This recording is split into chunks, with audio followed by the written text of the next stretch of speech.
Hello everyone, Chrome here. Today I'm going to be bringing you and showing you a new video game called Hatred by a new company called Destructive Creations in Poland. This video game didn't come out too long ago. It came out on June 1st, 2015 for the PC. There's a lot of controversy surrounding this game, so if you're watching this video, you've probably heard a bit about this video game already. And I want to apologize for any repeated information that you hear, but I just want to put it on the table that I truly believe in video games as a piece of art. Okay, I don't believe that video games are going to affect the way you act in your everyday life. I strongly believe in the presence of it's just a video game. And I want to say that this is not a walkthrough because I bought the game. It's only $20. I bought it. I played through it. I even recorded it with the full intent to show you guys the game in its entirety. But I'm not going to do that because it's a horrible game. And I don't mean that in its content. I mean it's just really bad. I was bored playing it. I didn't enjoy it at all. I was expecting the game to be like a first-person shooter when I first saw about it. And I was expecting it to have good graphics just because, the day and age. And maybe you get a bit of the backstory about what drove this person to go insane and do this act that you do in the game. But as you can see, it's a third-person shooter. This game is rated adult only, 18 and up, for its intense violence. And in this game, you basically play as a sociopathic killer that goes on a rampage to kill as many people as possible before you kill yourself. So check out the opening cinematic to the game, which also featured its trailer.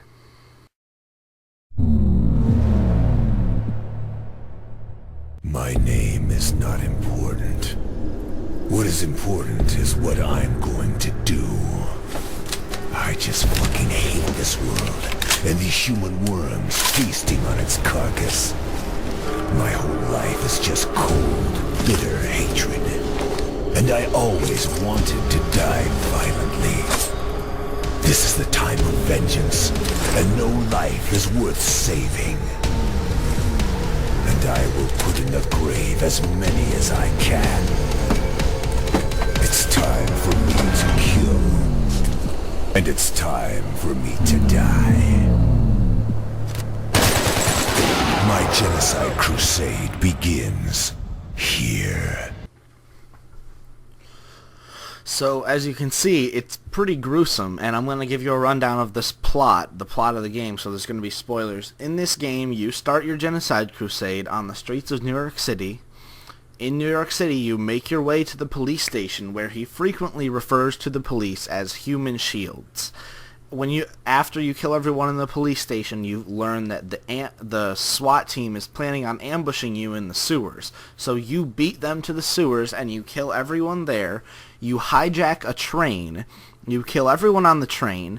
You later hijack a SWAT team van, an armored van, but not before you kill everyone in the police or in the train station. You take the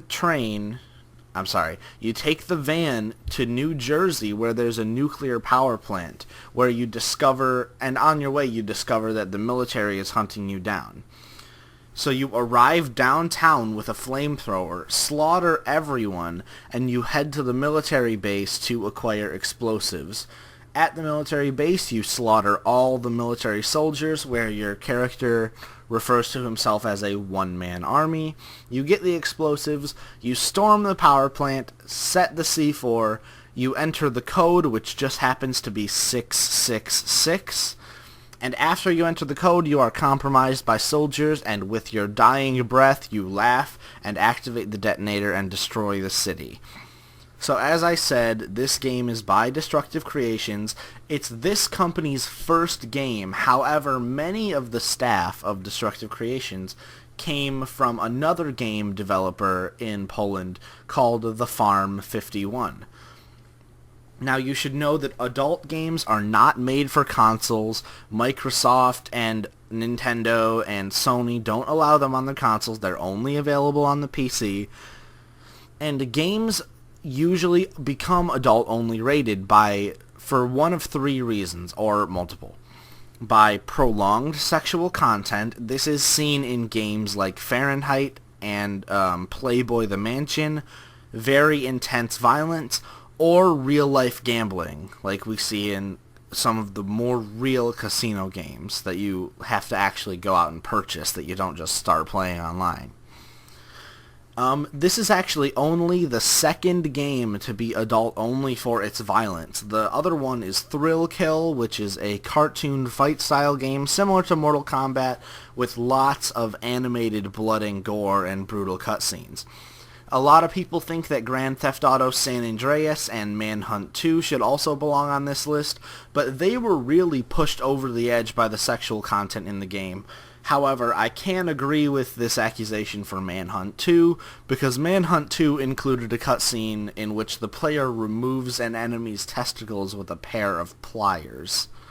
Now, of course, many people are saying that this type of senseless, terrorist-style violence is not new to video games, and they usually bring up the same 2 or 3 points. In Modern Warfare 2, there's a mission called No Russian, where you play as a double agent investigating a terrorist group, and the whole mission is basically to kill an airport full of innocent civilians. Remember, no Russian.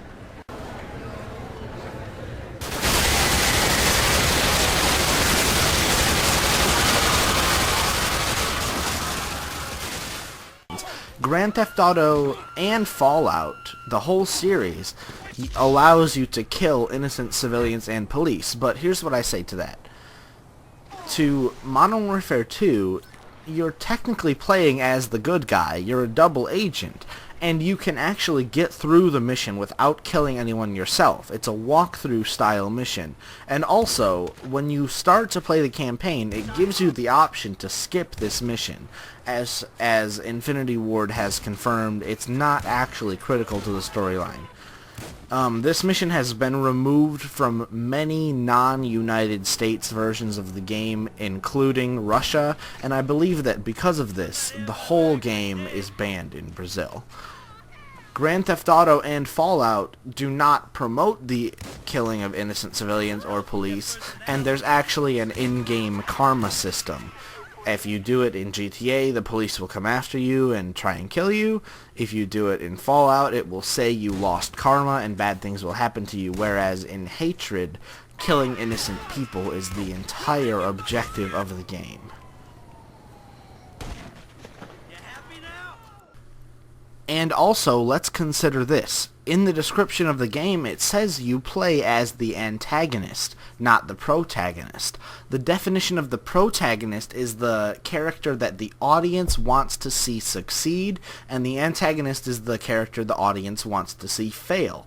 Now, of course, in real life, we would love to see this person fail. We would love to see the police and the military succeed. However, in a video game, the player is the audience, and therefore that makes it sounds kind of sick, but that makes this terrorist the protagonist. We're playing as him, and our objective is to kill everybody. So this is the only game in history, like including Modern Warfare 2, this is the only game that protagonizes terror and senseless murder. And I know that I'm trying to, like, I kind of sound like a political activist, but I'm not. I'm just trying to get this out there. I believe video games are art. Now, the final thing I want to say is I would suggest that everybody does not buy this game. Don't buy it. I believe it's actually a scam. Here's what I believe. I believe that this group of poor developers, they didn't have enough money, resources, skills, or talent to create a good game that they knew would sell. So instead, they went with a game that they knew would be really controversial, and they knew it would attract buyers. And, you know, they got me to buy it, and I'm making this video so that they don't get you, too, because the game is not worth it. And I've got 5 things to prove that. Number 1 is that, like, they wanted the adult-only rating, because if you have an adult-only rating, then you're only on PC. And if you look at this game on Steam, it has partial controller support. if this game were on a console, or if it were made to be on a console, it would have full controller support. Number 2 is the executions. In this game, you have to perform executions to gain health. So you would walk up to somebody who is barely still alive and execute them in a really brutal way. And let's be clear that this game does not include magic. This person is not a vampire. So why wouldn't they just go with like health drops or health regeneration? Well, they went with this so that you are forced to watch these brutal cutscenes so that you would talk about those, because those cutscenes are one of the graphically better aspects of the game. Number 3 is that this game is not replayable. There's no other modes. Once you go through the game, there's no reason to go through and play it again. So they just made the game to sell. Number 4 is that they're playing into stereotypes. This game was created by Polish developers in Poland, obviously. However, it is set in the United States, in New York City. Everybody knows that mass violence, for whatever reason, it might be our laws, it might be who knows what it is, but mass violence does not happen in other countries often the way that it happens in the United States. For example, in the past like 20 years, we've had the Columbine massacre, the Sandy Hook massacre, the Charleston shooting, and God bless all those families and all those people, but is this game supposed to be a stab at the United States? We'll never really know. Number 5 is the PC system requirements. This game's system requirements are way too high for the quality of the game. This game requires that you have 8 gigabytes of RAM, which is not that much, but in comparison to the quality of this game, it is. This game should not require 8 gigabytes of RAM. This game requires a graphics card that is capable of 2 gigabytes. It has to have 2 gigabytes dedicated to video, which, to people who game on the PC a lot and have made that purchase, that's not a lot, but that is too much for someone who has a regular computer to buy and play this game properly. Number 3 is that this game requires that you have an octo-core processor. Most computers have a dual processor or a quad-core. This requires that you have 8 processors. And so those requirements are way too high for PC gamers to buy and play the game. You can't do it. You have to have an optimized, upgraded gaming PC to play this game properly. And basically those 5 points just go to show that this is a scam. They didn't make this to be a good game. They made this game to sell on its controversy. And please, guys, do not buy this game. There's no Easter eggs in the game. There's no fun game modes. There's nothing left to find. In the forums, people were even saying, well, as soon as you leave his house, if you go back into his house, you can call a therapist and end the game peacefully. I tried that. It's not true. There's no reason to play this game. So I hope you guys enjoyed this video. Please don't buy it. Don't waste your money. You probably won't even be able to play it anyway unless you have a really amazing gaming PC.